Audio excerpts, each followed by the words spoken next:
Sometimes you find yourself in situations where someone is taking advantage of or manipulating you.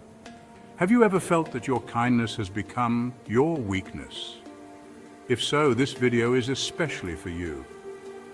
We will delve into this topic and provide 7 key solutions to balance your kindness with self-care. These solutions, framed through the lens of Stoic philosophy, will help you navigate the world with your kind heart intact. Remember, the ancient Stoics believed in pairing wisdom and virtue. That's exactly what we're going to do today. But before we begin, please subscribe to our channel, leave a like, and feel free to comment on something that's bothering you at the moment. Chapter 1. Self-awareness. Know thyself, protect thyself. Who are you? What do you stand? Resentment. The ancient dictum, know thyself, is the starting point of a strong, upright, and resilient life. It's an act of courage and responsibility. Determine what you stand for, what your values are, and where your boundaries lie. If you don't know where your boundaries are, others will cross them. This exploration of self is a lifelong process. Be kind, patient, and honest with yourself. The more honest you are with yourself, the more clearly you'll see the world around you, and the better equipped you'll be to navigate its complexities. Offer kindness from a place of strength and self-awareness. Chapter 2. The power of setting boundaries with grace. Let's talk about boundaries. Boundaries are the lines we draw in the sand that delineate where we end and where the other begins. They protect our time, energy, and emotional well-being. Yet many of us struggle with boundaries, afraid of saying no, disappointing others, or being perceived as selfish. But saying no is not selfish or unkind. It's often the kindest thing you can do for yourself and the other person. When you say yes to everything, you end up feeling resentful, burned out, and taken advantage of. So how do we set boundaries? It starts with understanding that your time and energy are precious resources. They are finite, and you get to decide how to spend them. Once you understand this, it becomes easier to say no to things that drain you. Be discerning and thoughtful about how you spend your time and energy. When you do have to say no, do it with kindness and compassion. Boundaries are not about building walls to keep people out. They're about creating a safe space for yourself where you can be your most authentic, kind, and loving self. So set those boundaries.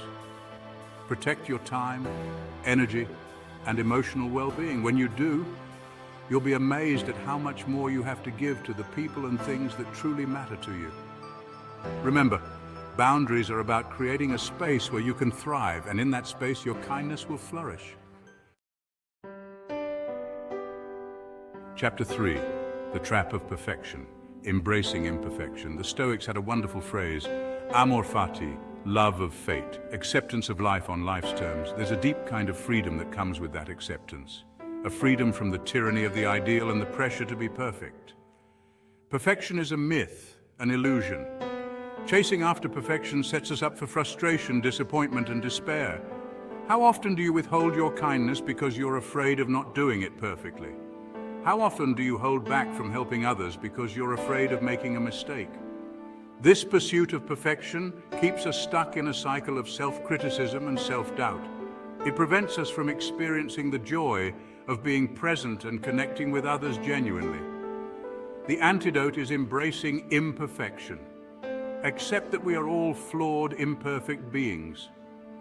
This doesn't mean lowering our standards, but approaching our imperfections with kindness and compassion. Give yourself permission to be human. When we accept our imperfections and extend that grace to others, we open ourselves to a world of possibility. We free ourselves to be more present, engaged, and fully alive. We create space for a deeper, more authentic kind of kindness. A kindness that flows freely from self-acceptance and love. Chapter 4. Many problems in our personal lives, relationships, and workplaces stem from a lack of clear, healthy boundaries. We live in a world where it's often seen as rude or selfish to assert our needs, say no, or protect our time and energy. But a culture without boundaries is ripe for resentment, burnout, and unhealthy dynamics. How many times have you felt taken advantage of because you were afraid to set a boundary? Building a healthy boundaries culture starts with you. Recognize that you have a right to your own time, energy, and emotional well-being. It's not selfish to protect those things, it's essential. Once you've embraced that truth, you can model it for others. Set boundaries in your own life, gently but firmly. Say no to things that drain you and yes to things that fill you up. There's an art to setting boundaries in a way that's both firm and compassionate. When you model healthy boundaries, people around you start to notice and respect it. They might even start to emulate it. We all crave the safety and respect that comes from knowing where we stand with others.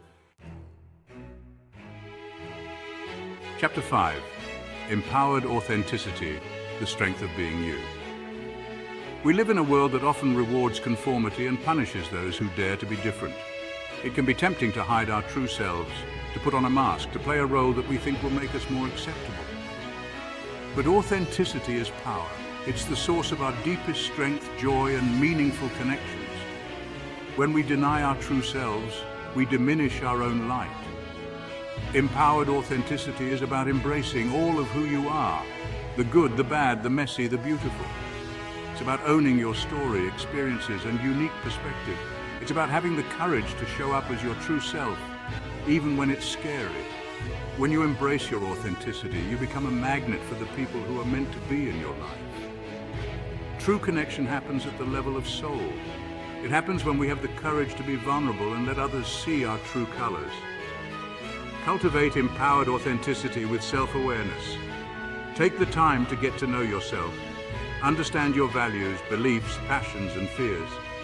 Rediscover the essence of who you are at your core. Chapter 6, Conscious Reciprocity, the Art of Balanced Giving and Receiving. Relationships in their healthiest form are a beautiful dance of give and take, a reciprocal flow of energy, support, and love. But too often we fall into patterns of imbalance. Conscious reciprocity is about becoming aware of these patterns and making choices that support a more balanced exchange. Healthy relationships are not about keeping score, but about creating a space where both people feel seen, heard, and valued. This doesn't mean every interaction has to be perfectly equal. The key is to be mindful of the overall dynamic. One of the most important aspects of conscious reciprocity is learning to receive. Many of us struggle with accepting help, support, or even compliments. When we refuse to receive, we block the flow of energy in the relationship. Learning to receive graciously is an act of courage. It requires us to let go of our need to be self-sufficient and trust that we're worthy of being cared for. Allow ourselves to be vulnerable enough to accept the gifts that others want to share with us. Balanced giving and receiving create a more fulfilling and sustainable relationship. Chapter 7, The Strength in Asking for Help. We live in a culture that often celebrates self-reliance to a fault. We're taught to be strong, independent, and capable of handling everything on our own, but none of us can go through life alone. Asking for help is not a sign of weakness, it's a sign of strength. It takes courage to admit when we're struggling and to trust that others are willing and able to support us. Most people genuinely want to help. When we refuse to ask for help, we deny ourselves the support we need and deny others the opportunity to experience the joy of giving. Learn to ask for help by identifying what we need support with. Think about who might be in a position to offer assistance. Find someone we feel comfortable being vulnerable with. When we ask for help, be specific about what we need. By being specific, we make it easier for the other person to offer the kind of support that will be most helpful. Increase the likelihood that they'll feel comfortable saying yes. Asking for help strengthens our connections and allows us to thrive. Outro, the power of empowered kindness. In conclusion, we've completed our journey today by exploring 7 key points to protect yourself from being manipulated due to excessive kindness. Remember, being kind is not a weakness. It's one of the greatest human strengths. Your ability to show love, understanding, and compassion is a gift both to yourself and the world around you.